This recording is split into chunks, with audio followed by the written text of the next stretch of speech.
warahmatullahi wabarakatuh. Alhamdulillah wa tuli khalaqallahu wa hadana liyakun masamalan.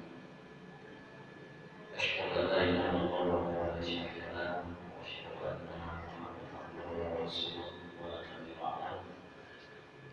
Allahumma shalli ala sayyidina Muhammad wa sallim Muhammad. Rabbi sholli wa yassir li amri wa hlul lisani yafqahu qawli amma Bapak sekalian, tidak ada hal yang lebih indah yang harus kita ungkapkan di siang hari ini ketika Allah mengizinkan kita untuk berkumpul, bisa berjalan, bisa bertatap muka, bisa bersilaturahmi dari jauh-jauh. Ternyata enggak semua tinggal di sini juga senang, kan? Tapi Allah kumpulkan, alhamdulillah. Semoga apa yang kita lakukan, apa yang kita laksanakan, apa yang kita usahakan, termasuk dari acara tadi pagi sampai siang hari ini, termasuk agenda yang diberkahi oleh Allah, menjadi membawa kebaikan buat kita semua, juga terutama keluarga kita masing-masing, insyaallah. Salawat serta salam kepada Rasulullah Muhammad SAW. Mudah-mudahan apa yang kita laksanakan ini juga bagian dari itibar kita kepada beliau, menghidupkan sunnah-sunnah beliau, melanjutkan syiar dan kesalahan di belakang beliau. Ibu-ibu sekalian, di siang hari ini kita mau berbincang-bincang tentang parenting, tentang pengasuhan anak. Tapi sebelum saya lanjutkan, saya mohon dipermaklumkan kepada ibu-ibu dan bapak-bapak ketika saya berbicara tentang parenting. Ini bukan berarti saya adalah orang tua yang sudah berhasil mendidik anak-anak saya. Ya, anak-anak saya itu masih kecil-kecil, jumlahnya hanya 3. Yang paling besar baru kelas 4 SD, yang nomor 2 baru kelas 2 SD, yang paling kecil baru TKB sekarang. Jadi kalau yang hadir di ruangan ini bahkan sudah ada yang punya cucu. Ini bagian belakang. Oh, artinya sebenarnya sayalah yang paling pantas belajar di sini. Namun apa yang akan kita bincangkan ini mungkin menjadi sebagian yang bisa menambah wawasan kita juga, mungkin pendekatan kita juga. Ibu dan bapak sekalian, ada satu prinsip, bukan prinsip sih, yang biasa diungkapkan orang, tak kenal maka tak sayang katanya ya. Kalau saya sih tak kenal maka kenalan dong. Ya. Ibu dan bapak sekalian, perkenalkan nama saya Ahmad Rosadi Lubis. Biasanya teman-teman panggilnya Bang Lubis, ya. Depannya nggak pakai Ustaz, ya. Bang Lubis gitu aja, bukan Ustaz, Bang Lubis gitu, Bang Lubis. Mulai dari anak kecil sampai yang dewasa manggilnya Bang Lubis. Nah, tapi hari ini karena banyak ibu-ibu saya juga di sini, manggil Nak Lubis juga boleh, nggak apa-apa. Ya. Saya lahir di Brastagi di Sumatera Utara, sampai SMP di sana, SMA-nya di Jakarta, di Cidodol 32. Lulus SMA, kuliah di Bali, ya, di sebuah universitas yang namanya Universitas Udayana. Jadi nggak lanjut lagi kuliahnya karena nama kampusnya apa? Udayana. Udayana, segitu aja kuliahnya, nggak lanjut lagi. Ngambil kuliah Fakultas Hukum, tapi kemudian aktivitasnya justru tidak bergerak di bidang hukum karena panggilan jiwanya ternyata nggak di sana. Jadi lebih banyak justru setelah kuliah di Fakultas Hukum lebih tertarik ke bidang psikologi gitu. Tetap selesai kuliahnya, tapi ternyata mengembangkannya sampai sekarang saya lebih banyak belajar di psikologi, termasuk mengembangkan psikoterapi, belajar NLP dan lain sebagainya. Jadi kalau teman-teman bilang SK-nya saya itu bukan sarjana hukum, tapi katanya seniman hipnotis. Jadi karena punya klinik hipnoterapi. Ibu dan bapak sekalian, ya ini beberapa kelas yang saya ikutin di luar namanya pendidikan formal ya, belajar di SQ, kemudian hipnoterapi juga. Saya selesaikan di neurolinguistic programmingnya juga. Saya saat ini menjadi salah satu instruktur hipnoterapi yang mengeluarkan sertifikasi untuk para dokter-dokter spesialis kandungan sama para bidan yang mengambil sertifikasi untuk bagaimana membantu persalinan ibu-ibu. Jadi sarjana hukum tapi ngajarinnya gimana persalinan dengan nyaman. Udah nggak nyambung aja udah mau ya. Aktivitas saat ini lebih banyak ngisi-ngisi di kelas-kelas pelatihan, kebanyakan di perusahaan-perusahaan, dan ternyata takdir Allah yang lain, saya itu termasuk yang tertarik bereksperimen kepada anak-anak saya. Jadi ceritanya ke parenting itu dari sana. Karena semoga Allah merahmati orang tua saya ya. Saya termasuk anak yang dulu masa kecilnya dididik dengan cara yang sangat keras oleh orang tua saya.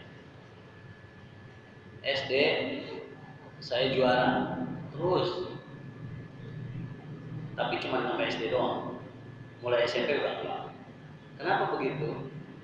Kenapa saya juara? Apakah karena saya pintar? Enggak. Tapi kalau sampai saya pulang ke rumah, nilai saya jelek. Kalau ibu pernah tahu ada namanya sendal lili, tahu sendal lili bu? Itu TV yang belakang tahu. Sendal lili itu sendalnya ringan, ya. Itu kalau nilainya jelek, itu langsung nempelnya di sini. Lumayan. Sampai berdarah-darah, Pak udah Pak, ini udah mau mati Pak, ini baru setengah mati tahu gitu. Begitu, Masya Allah. Nah, akhirnya saya tertarik nih gimana nih caranya saya mau mendidik anak saya dengan cara yang mungkin lebih tepat lah. Meskipun suatu ketika ayah saya almarhum ketika masih hidup pernah saya ajak ke kelas parenting yang saya ngisi. Pulang dari selesai acara, semua peserta udah pulang, ayah saya deketin saya. Kamu ngomong parenting, kamu tahu nggak kamu jadi kayak gini karena papa tuh didik kamu kayak gini. Oke siap. Gitu ya. Nah, jadi Bapak Ibu sekalian kesana lah ceritanya. Saya setiap kali melihat perubahan di anak saya terapkan eksperimen sesuatu, saya sering nulis di Facebook, dinarasikan gitu. Ternyata banyak yang terinspirasi juga. Saya juga nulis, saya ada blog, jadi ibu-ibu bisa menghubungi ada bangobis.com. Nah, isi blog itu salah satunya kemudian ada pembaca blog itu bilang, Bangobis disayang banget kalau cuma di blog doang, kenapa nggak jadi buku aja? Nah, itu udah jadi buku tuh. Jadi buku pertama saya namanya Istirahat Simpul di Ujung Dari Pasar. Alhamdulillah itu sudah terjual 1.600 kopi. Dan sekarang lagi proses penerbitan buku kedua namanya Insight Parenting. Targetnya terbit bulan ini, tapi kayaknya ada molor. Mudah-mudahan Mei lah itu udah bisa. Kira-kira gitu, Bapak dan Ibu, ya ini sekilas dokumentasinya lah ya. Kelasnya kayak gini, ngisi-ngisi trainingnya. Jadi orang tidur kita ngomong gitu. Jadi mahasiswa kedokteran ya. Jadi mereka belajar bagaimana cara melakukan anestesi tanpa menggunakan zat kimia. Jadi cuma pakai kata-kata doang bisa terjadi anestesi mental. Ini dengan sintesis akademiknya di Jakarta. Cukup rutin juga membersamai BRI. Sempat dipercaya juga jadi melatih tim suksesnya Pak Iwan Praetno. Alhamdulillah jadi gitu ya. Kalau nggak reputasi juga terancam ya. Jadi bukunya yang tadi saya ceritain di saat kita udah bersama penulis idola saya di BRI dan Anota. Kemudian sekarang saya juga sangat fokus membina pelajar dan mahasiswa di Bali. Mereka bikin komunitas namanya Bang Lubis Clan. Ini anak-anak mahasiswa, anak-anak SMA yang awalnya pada mabuk, kemudian kagak ada yang sholat, gitu-gitu deh. Ya alhamdulillah tuh sekarang bikin klan itu. Kata mereka ini klan kebaikan. Jadi saya pernah ngajak mereka ke masjid, nginep. Itu dalam kondisi mabuk, tidur di depan masjid. Masuklah, abang sini aja bang, udah tidur di depan. Tapi kita deketin terus. Alhamdulillah tuh sekarang sholatnya udah fardu nih 5 waktu di masjid semua. Ya, udah berhenti aktivitas yang buruk-buruk. Mudah-mudahan. Kemudian ini saat diberikan Allah kesempatan memberikan motivasi dan konsep bersama Mas Kopi Pembuati di Universitas Al-Azhar di Kairo di Mesir. Kemudian ini saat bersama tim KNP bersama 25 orang relawan dari Indonesia mengatakan bantuan langsung ke Gaza di Palestina. Ini mobil ambulans yang kita kumpulkan dananya dari Indonesia. Ini saat saya bersama anak-anak di Palestina. Banyak pelajaran dari anak-anak di Palestina. Mudah-mudahan nanti ada waktu yang cukup saya akan cerita seperti apa yang ibu di Palestina mendidik anak-anak mereka. Ini ibu dan bapak boleh catat nomor saya cuma satu ini. Boleh dicatat, ada WhatsApp-nya, ada Telegram-nya. Silakan kalau nanti mau konsultasi apapun, mau nanya apapun, silakan. Boleh bertanya kapan saja, 24 jam. Tapi saya juga boleh menjawabnya kapan saja. Kan biar adil. Ya, boleh dicatat.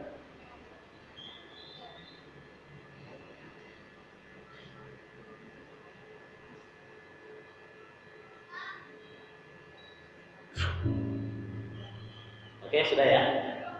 Oh belum? 08 081 805 677.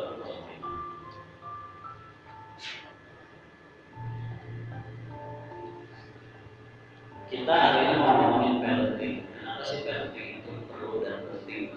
Kemudian tema kita adalah orang tua sahabat anak. Kenapa temanya orang tua sahabat anak? Tema ini muncul ketika ada kasus yang saya tangani. Seorang ibu berusia 39 tahun datang ke klinik kita dan berkeluh kesah. Jadi beliau sampaikan begini, Bang Ubis, saya itu sejak kecil dirawat oleh orang tua saya, oleh ibu saya sendirian. Dan ceritanya ini single parent. Sampai saya kuliah ibu saya biayain saya. Sampai hari ini saya sudah bekerja. Ibu saya tinggal di Lampung. Tapi yang aneh di dalam diri saya ini, setiap kali Lebaran, orang-orang tuh sibuk pada nyari tiket, mau mudik, mau pulang. Setiap kali ada libur, orang-orang tuh pada kangen sama orang tuanya pada mau pulang. Tapi yang terjadi pada diri saya nggak pernah ngerasa kangen sama orang tua saya. Nggak ada rasa rindu sama orang tua saya. Saya ini kenapa? Kemudian kita treatment gitu, muncul tuh keluar. Jadi apa yang disampaikan oleh si ibu ini tadi bang, saat proses penelusuran itu dilakukan, yang hadir di dalam ingatan saya adalah sebuah pengalaman di mana saya sedang berada dalam kandungan ibu saya. Kemudian saya merasakan ibu saya itu sedang berdiri dan dia mengucapkan sesuatu sambil memukul-mukul perutnya. Kurang lebih kata-katanya, aku tidak menginginkan anak ini dan seterusnya. Itu yang saya rasakan. Habis itu, karena ibunya masih ada, kita telepon. Ibu, apakah pernah ibu mengalami situasi begini? Kita ceritain seperti persis yang diceritakan. Apa yang terjadi? Ibunya nangis. Nangis dia bilang, Pak, Bapak tahu dari mana? Peristiwa itu tidak pernah saya ceritakan kepada siapapun. Dan saya sudah bertobat. Wujud pertobatan saya adalah dengan merawat anak itu dengan sebaik-baiknya. Ibu dan Bapak sekalian, kasus ini membuat saya semakin yakin bahwa pengalaman anak bahkan sejak dalam kandungan itu dibawa sampai dia dewasa. Jadi pengasuhan ini penting karena apa?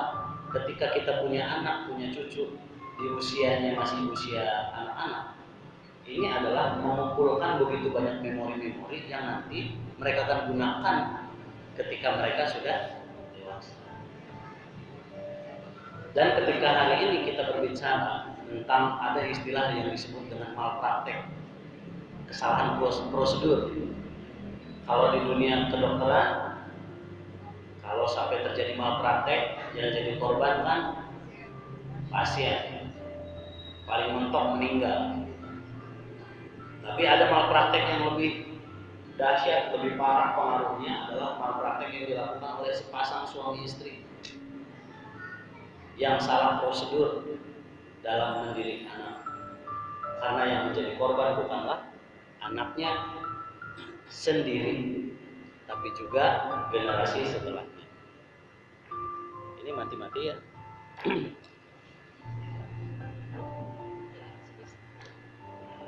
Makasih. Jadi bagaimana kita mengasuh anak kita hari ini itu menentukan generasi kita berikutnya. Namun sayangnya, kenapa malpraktek ini banyak terjadi hari ini? Karena faktanya tidak ada di antara kita yang kemudian berumah tangga diawali dengan semacam sekolah pengasuhan anak begitu. Ada di ruangan ini, kalau ada saya perlu berburu. Ada yang sebelum nikah gitu ikut dulu kursus mendidik anak, dapat sertifikasi gitu. Habis itu memilih pasangannya. Ini buktinya saya sudah ikut pelatihan pengasuhan anak. Sudah layak dipilihkan menjadi seorang ibu gitu. Nggak ada kita yang kayak gitu. Kita tuh ujuk-ujuk udah nikah, udah punya anak kita tumbuh, dan poin besarnya kita nggak punya ilmu pengasuhan anak. Sehingga karena kita nggak punya ilmu pengasuhan anak, apa yang kita lakukan? Yang kita lakukan biasanya adalah mengkopi dari apa yang dilakukan orang tua kita dulu kepada kita. Banyak kemudian pasangan-pasangan itu mengatakan bahwa nanti kalau saya punya anak, terutama yang dulu pernah dididik kurang baik, kurang tepat oleh orang tua, saya akan mendidik anak saya tidak akan mengulangi kesalahan yang dilakukan orang tua saya dulu kepada saya. Jadi banyak itu. Tapi yang terjadi adalah saat pemicunya muncul, anak ini melakukan sesuatu, seringkali justru tindakan pertama yang dilakukan adalah persis seperti yang dilakukan orang tuanya dulu padanya. Jadi dalam psikologi itu disebutnya siklus korban menjadi pelaku. Ini. Ditambah lagi banyak di antara kita yang kemudian jadi orang tua sumbu pendek. Melihat anak melakukan apa, meledak aja. Ini kisah yang ini saya tulis di buku saya Status Sembunyi itu. Anak ini bangun di pagi hari, kemudian seharian ditinggal sama orang tuanya pergi. Ya. Dia di rumah ditemani sama asisten rumah tangga, ada si bibi di rumah. Si anak ini kemudian main tuh di rumahnya, mulai dieksplorasi itu kamar tidur, ruang tamu, semua. Sampai kemudian dia bosan, dia keluar, dia pergi ke garasi rumahnya, dia nemu tuh ada obeng. Dia gores-goreskan obeng itu di lantai, nggak ada warnanya. Dia gores-goreskan di tembok, nggak ada warnanya. Tapi kemudian dia lihat ada mobil ayahnya, kemudian dia goreskan di situ. Kita bisa baca, dia tulis I love my dad. Apa yang terjadi? Ayah bunda sekalian, singkat cerita pulang ayahnya di sore hari. Dia lagi di dalam rumah. Ini anak dengar suara motor ayahnya. Mendadak dia langsung cepat karena udah kangen sekali nggak ketemu sama ayahnya. Dia lari keluar dari rumahnya, tapi dia nggak bisa buka pintunya. Ayahnya udah keduluan masuk ke garasi. Udah keduluan ayahnya lihat tulisan itu, dan dari garasi ayahnya udah langsung teriak. Kebayang dong berapa panel itu yang mau diganti. Kalau dicet itu berapa gitu. Ya, langsung teriak, bibi, sini, siapa nih kayak gini-gini. Langsung tergopok-gopok. Buka pintu, maaf Pak, tadi saya di dalam saya nggak tahu ada begini. Langsung keluar putrinya ini. Ayah, aku kangen. Lihat nih yang tadi aku tulis ini. Anaknya langsung ngomong kayak gitu. Langsung apa yang terjadi? Respon ayahnya langsung didorong itu anak. Oh, kamu ya yang melakukannya. Sini tangan mama. Aduh. Diambil ranting dari pohon di depan rumah mereka, dipukul. Nah, ini yang tangannya nggak belajar. Ini yang ngelek-ngelek di mobil ayah. Udah tahu kan kalau belajar mau nulis-nulis itu di buku, kenapa ditulis di mobil ayah? Nangis, ampun ayah, ampun, aku kangen sama ayah sebenarnya. Berdarah karena anaknya, udah bicara mandi, udah sore. Malam ini ibunya nambahin, nggak boleh tidur sama bunda, tidur sama bibi sana. Malam singkat cerita badannya panas, besoknya masih panas.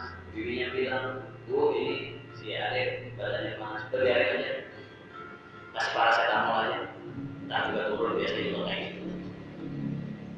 Ternyata yang terjadi sampai hari Selasa masih panas.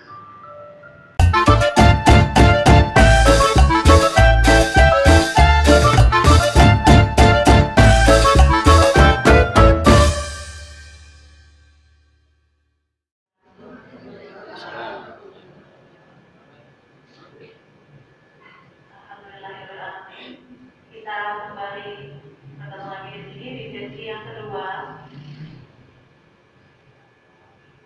yaitu sesi untuk kaum bapak dan kaum ibunya dengan materi mindful parenting untuk bekal kita menjadi masukan buat kita dalam berkeluarga bersama anak kita, berkomunikasi dengan anak kita, atau dengan cucu-cucu kita.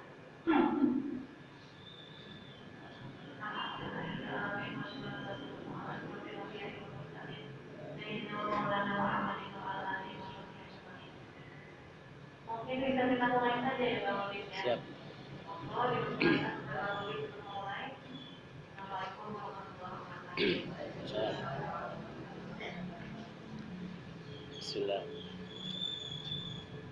Bismillahirrahmanirrahim. Assalamualaikum warahmatullahi wabarakatuh. Alhamdulillah. Wajhi khafaqan dan wahyatan lirmakum fayyakum as-samamulan. Asyhadu an la ilaha illallah wa la ilaha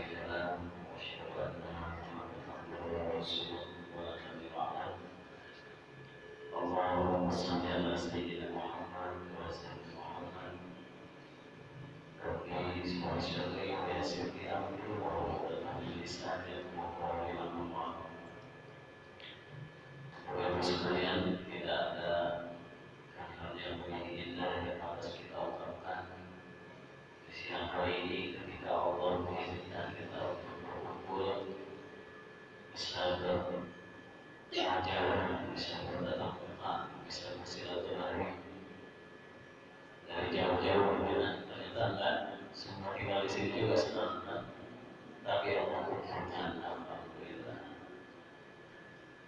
Semoga apa yang kita lakukan, apa yang kita laksanakan, apa yang kita usahakan, termasuk dari acara tadi pagi sampai siang hari ini, semoga agenda yang diberkahi oleh Allah menjadi membawa kebaikan buat kita semua, juga terutama keluarga kita masing-masing, insyaallah. Salawat serta salam kepada Rasulullah Muhammad SAW. Mudah-mudahan apa yang kita laksanakan ini juga bagian dari itibar kita kepada beliau, menghidupkan sunnah-sunnah beliau, melanjutkan syiar dan kesalahan di belakang beliau. Ibu-ibu sekalian, di siang hari ini kita mau berbincang-bincang tentang parenting, tentang pengasuhan anak. Tapi sebelum saya lanjutkan, saya mohon dipermaklumkan kepada ibu-ibu dan bapak-bapak ketika saya berbicara tentang parenting. Ini bukan berarti saya adalah orang tua yang sudah berhasil mendidik anak-anak saya. Ya, anak-anak saya itu masih kecil-kecil, jumlahnya hanya 3. Yang paling besar baru kelas 4 SD, yang nomor 2 baru kelas 2 SD, yang paling kecil baru TKB sekarang. Jadi kalau yang hadir di ruangan ini bahkan sudah ada yang punya cucu. Ini bagian belakang. Artinya sebenarnya sayalah yang paling pantas belajar di sini. Namun apa yang akan kita bincangkan ini mungkin menjadi sebagian yang bisa menambah wawasan kita juga, mungkin pendekatan kita juga. Ibu dan bapak sekalian, ada satu prinsip, bukan prinsip sih, yang biasa diungkapkan orang, tak kenal maka tak sayang katanya ya. Kalau saya sih tak kenal maka kenalan dong. Ya. Ibu dan bapak sekalian, perkenalkan nama saya Ahmad Rosadi Lubis. Biasanya teman-teman panggilnya Bang Lubis, ya. Depannya nggak pakai Ustad, ya. Bang Lubis gitu aja, bukan Ustad, Bang Lubis gitu, Bang Lubis. Mulai dari anak kecil sampai yang dewasa manggilnya Bang Lubis. Nah, tapi hari ini karena banyak ibu-ibu saya juga di sini, manggil Nak Lubis juga boleh, nggak apa-apa. Ya. Saya lahir di Brastagi di Sumatera Utara, sampai SMP di sana, SMA-nya di Jakarta, di Cidodol 32. Lulus SMA, kuliah di Bali, ya, di sebuah universitas yang namanya Universitas Udayana. Jadi nggak lanjut lagi kuliahnya karena nama kampusnya apa? Udayana. Udayana, segitu aja kuliahnya, nggak lanjut lagi. Ngambil kuliah Fakultas Hukum, tapi kemudian aktivitasnya justru tidak bergerak di bidang hukum karena panggilan jiwanya ternyata nggak di sana. Jadi lebih banyak justru setelah kuliah di Fakultas Hukum lebih tertarik ke bidang psikologi gitu. Tetap selesai kuliahnya, tapi ternyata mengembangkannya sampai sekarang saya lebih banyak belajar di psikologi, termasuk mengembangkan psikoterapi, belajar NLP dan lain sebagainya. Jadi kalau teman-teman bilang SK-nya saya itu bukan sarjana hukum, tapi katanya seniman hipnotis. Jadi karena punya klinik hipnoterapi. Ibu dan bapak sekalian, ya ini beberapa kelas yang saya ikutin di luar pendidikan formal ya, belajar di SQ, kemudian hipnoterapi juga saya selesaikan di muslim programmingnya juga. Saya saat ini menjadi salah satu instruktur hipnoterapi yang mengeluarkan sertifikasi untuk para dokter-dokter spesialis kandungan sama para bidan yang mengambil sertifikasi untuk bagaimana membantu persalinan ibu-ibu.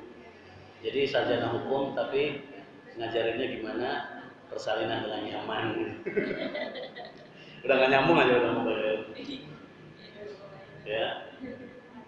Aktivitas saat ini lebih banyak ngisi-ngisi di kelas-kelas pelatihan, kebanyakan di perusahaan-perusahaan, dan ternyata takdir Allah yang lain, saya itu termasuk yang tertarik bereksperimen kepada anak-anak saya. Jadi ceritanya ke parenting itu dari sana. Karena semoga Allah merahmati orang tua saya ya. Saya termasuk anak yang dulu masa kecilnya dididik dengan cara yang sangat keras oleh orang tua saya. SD saya juara terus, tapi cuma sampai SD doang. Mulai SMP udah enggak. Kenapa begitu? Kenapa saya juara? Apakah karena saya pintar? Enggak. Tapi kalau sampai saya pulang ke rumah, nilai saya jelek. Kalau ibu pernah tahu ada namanya sendal lili, tahu sendal lili bu? Itu TV yang belakang tahu. Sendal lili itu sendalnya ringan, ya. Itu kalau nilainya jelek, itu langsung nempelnya di sini. Lumayan. Sampai berdarah-darah, Pak udah Pak, ini udah mau mati Pak, ini baru setengah mati tahu gitu. Begitu, Masya Allah. Nah, akhirnya saya tertarik nih gimana nih caranya saya mau mendidik anak saya dengan cara yang mungkin lebih tepat lah. Meskipun suatu ketika ayah saya almarhum ketika masih hidup pernah saya ajak ke kelas parenting yang saya ngisi. Pulang dari selesai acara, semua peserta udah pulang, ayah saya deketin saya. Kamu ngomong parenting, kamu tahu nggak kamu jadi kayak gini karena papa tuh didik kamu kayak gini. Oke, siap. Gitu ya. Nah, jadi Bapak Ibu sekalian, kesana lah ceritanya. Saya setiap kali melihat perubahan di anak saya terapkan eksperimen sesuatu, saya sering nulis di Facebook, dinarasikan gitu. Ternyata banyak yang terinspirasi juga. Saya juga nulis, saya ada blog, jadi ibu bisa menghubungi ada bangobis.com. Nah, isi blog itu salah satunya kemudian ada pembaca blog itu bilang, Bangobis disayang banget kalau cuma di blog doang, kenapa nggak jadi buku aja? Nah, itu udah jadi buku tuh. Jadi buku pertama saya namanya Istirahat Sempun di Ujung Dari Pasar. Alhamdulillah itu sudah terjual 1.600 kopi. Dan sekarang lagi proses penerbitan buku kedua, namanya Insan Parenting. Targetnya terbit bulan ini, tapi kayaknya ada molor. Mudah-mudahan Mei lah udah bisa. Kira-kira gitu, Bapak dan Ibu, ya ini sekilas dokumentasinya lah ya. Jadi, kelasnya kayak gini, ngisi-ngisi trainingnya. Jadi orang tidur kita ngomong gitu. Jadi mahasiswa kedokteran ya. Jadi mereka belajar bagaimana cara melakukan anestesi tanpa menggunakan zat kimia. Jadi cuma pakai kata-kata doang bisa terjadi anestesi mental. Ini dengan sintesis akademik ya di Jakarta. Cukup rutin juga membersamai BRI.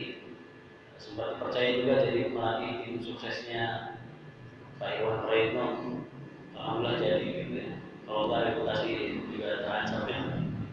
Jadi bukunya yang tadi saya ceritain di saat kita udah bersama penulis idola saya di BRI yang Anosa. Kemudian sekarang saya juga sangat fokus membina pelajar dan mahasiswa di Bali. Mereka bikin komunitas namanya Bangobis Clan. Ini anak-anak mahasiswa, anak-anak SMA yang awalnya pada mabuk, kemudian kagak ada yang sholat gitu deh. Ya alhamdulillah tuh sekarang bikin plan itu, kata mereka ini plan kebaikan katanya. Jadi saya pernah ngajak mereka ke masjid nginep, itu dalam kondisi mabuk, tidur di depan masjid. Masuk nggak bang, sini aja bang, udah tidur di depan. Tapi kita deketin terus, alhamdulillah tuh sekarang sholatnya udah fardu nih 5 waktu di masjid semua. Ya anak-anak udah berhenti aktivitas yang buruk-buruk, mudah-mudahan.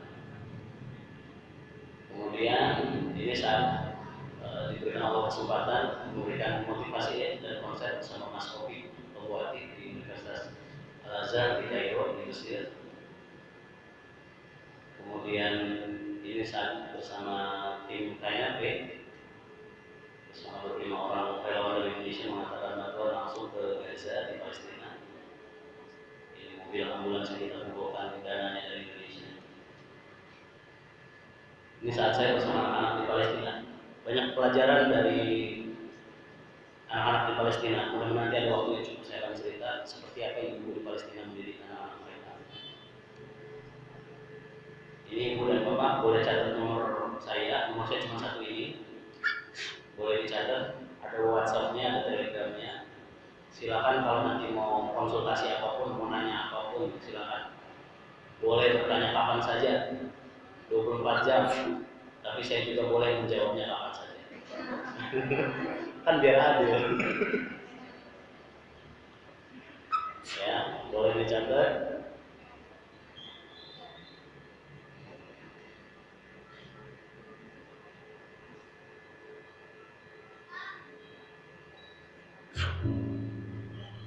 Oke, sudah ya? Oh belum? 08 081 805 677.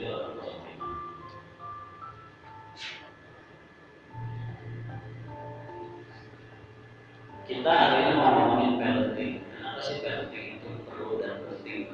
Kemudian tema kita adalah orang tua sahabat anak. Kenapa temanya orang tua sahabat anak? Tema ini muncul ketika ada kasus yang saya tangani. Seorang ibu berusia 39 tahun datang ke klinik kita dan berkeluh kesah. Jadi beliau sampaikan begini, Bang Bis, saya itu sejak kecil dirawat oleh orang tua saya, oleh ibu saya sendirian. Dan ceritanya ini single parent. Sampai saya kuliah ibu saya membiayai saya. Sampai hari ini saya sudah bekerja. Ibu saya tinggal di Lampung. Tapi yang aneh di dalam diri saya ini, setiap kali Lebaran orang-orang tuh sibuk pada nyari tiket, mau mudik, mau pulang. Setiap kali ada libur, orang-orang tuh pada kangen sama orang tuanya pada mau pulang. Tapi yang terjadi pada diri saya nggak pernah ngerasa kangen sama orang tua saya. Nggak ada rasa rindu sama orang tua saya. Saya ini kenapa? Kemudian kita treatment gitu, muncul tuh keluar. Jadi apa yang disampaikan oleh si ibu ini tadi bang, saat proses penelusuran itu dilakukan, yang ada di dalam ingatan saya adalah sebuah pengalaman di mana saya sedang berada dalam kandungan ibu saya. Kemudian saya merasakan ibu saya itu sedang berdiri dan dia mengucapkan sesuatu sambil memukul perutnya. Kurang lebih kata-katanya, aku tidak menginginkan anak ini dan seterusnya. Itu yang saya rasakan. Habis itu karena ibunya masih ada, kita telepon. Ibu, apakah pernah ibu mengalami situasi begini? Kita ceritain seperti persis yang diceritakan. Apa yang terjadi? Ibunya nangis dia bilang, Pak, Bapak tahu dari mana? peristiwa itu tidak pernah saya ceritakan kepada siapapun. Dan saya sudah bertobat. Wujud pertobatan saya adalah dengan merawat anak itu dengan sebaik-baiknya. Ibu dan bapak sekalian, kasus ini membuat saya semakin yakin gitu, bahwa pengalaman anak bahkan sejak dalam kandungan itu dibawa sampai dia dewasa. Jadi pengasuhan ini penting karena apa? Ketika kita punya anak, punya cucu di usianya masih usia anak-anak, ini adalah mengumpulkan begitu banyak memori-memori yang nanti mereka akan gunakan ketika mereka sudah dewasa. Dan ketika hari ini kita berbicara tentang ada istilah yang disebut dengan malpraktek, kesalahan prosedur. Kalau di dunia kedokteran, kalau sampai terjadi malpraktek, yang jadi korban kan pasien, paling mentok meninggal. Tapi ada malpraktek yang lebih dahsyat, lebih parah pengaruhnya adalah malpraktek yang dilakukan oleh sepasang suami istri yang salah prosedur dalam mendidik anak. Karena yang menjadi korban bukanlah anaknya sendiri, tapi juga generasi setelahnya. Ini mati-mati ya.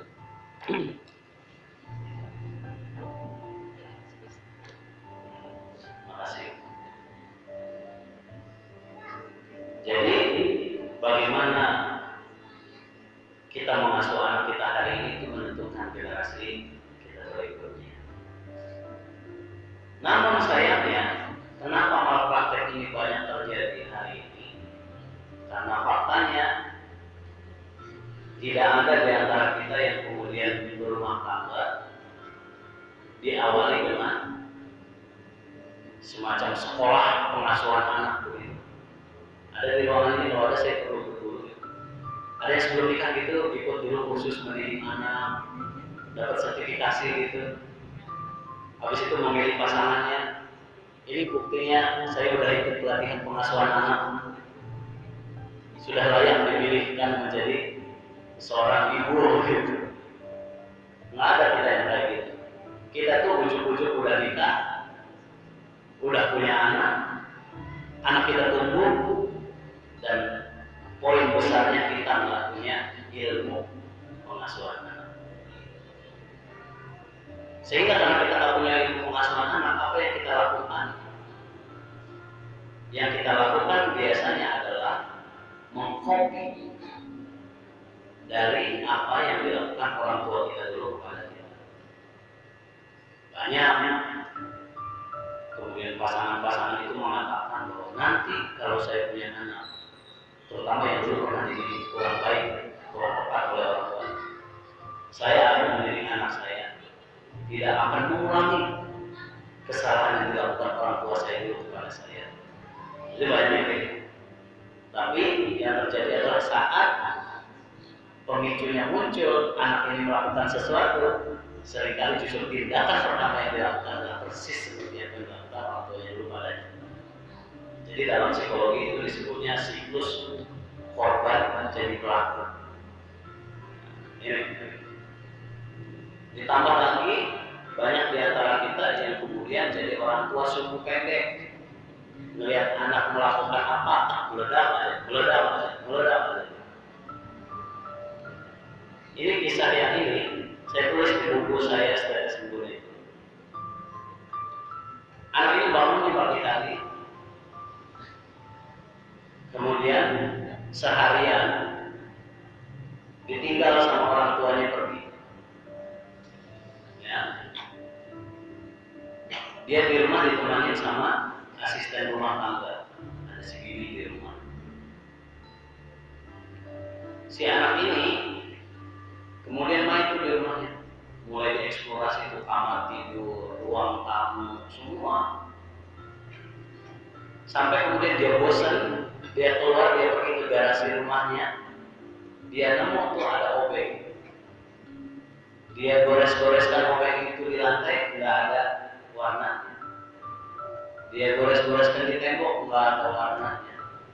Tapi kemudian dia lihat ada mobil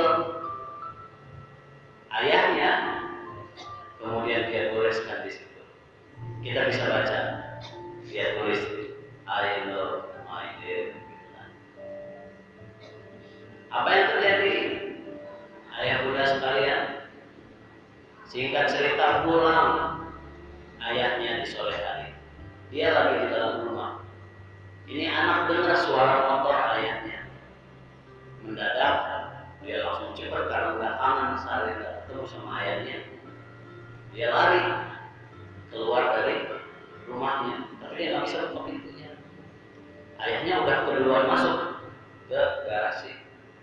Udah keduluan ayahnya lihat tulisan itu, dan dari garasi ayahnya udah langsung teriak. Kebayang dong berapa panel itu yang mau diganti. Kalau dicet itu nakal gitu. Ya, langsung punya bibi, sini, siapa ini gini-gini. Langsung tergogok-gogok. Buka pintu, maaf Pak, tadi saya di dalam saya nggak tahu ada begini. Langsung keluar putrinya ini. Ayah, aku kangen. Lihat tadi aku tulis ini. Anaknya langsung ngomong kayak gitu. Langsung apa yang terjadi? Respon ayahnya langsung didorong itu anak. Oh, kamu ya yang melakukan ini. Sini tangan kamu. Aduh. Diambil ranting dari pohon di depan rumah mereka, dipukul. Nah, ini yang tangannya nggak belajar. Ini yang nyorek-nyorek di mobil ayah. Udah tahu kan kalau belajar mau nulis-nulis itu di buku, kenapa ditulis di mobil ayah? Nangis aku ampun ayah, aku kangen sama ayah sebenarnya. Berdarah karena anaknya udah bicara mandi, udah sore. Malam ini ibunya nambahin, nggak boleh tidur sama bunda, tidur sama bibi sana. Malam singkat cerita badannya panas, besoknya masih panas. Bibinya bilang, Bu ini si Adek badannya panas, biarin aja, kasih paracetamol aja, tak juga turun biasa juga kayak gitu. Ternyata yang terjadi sampai hari Selasa masih panas.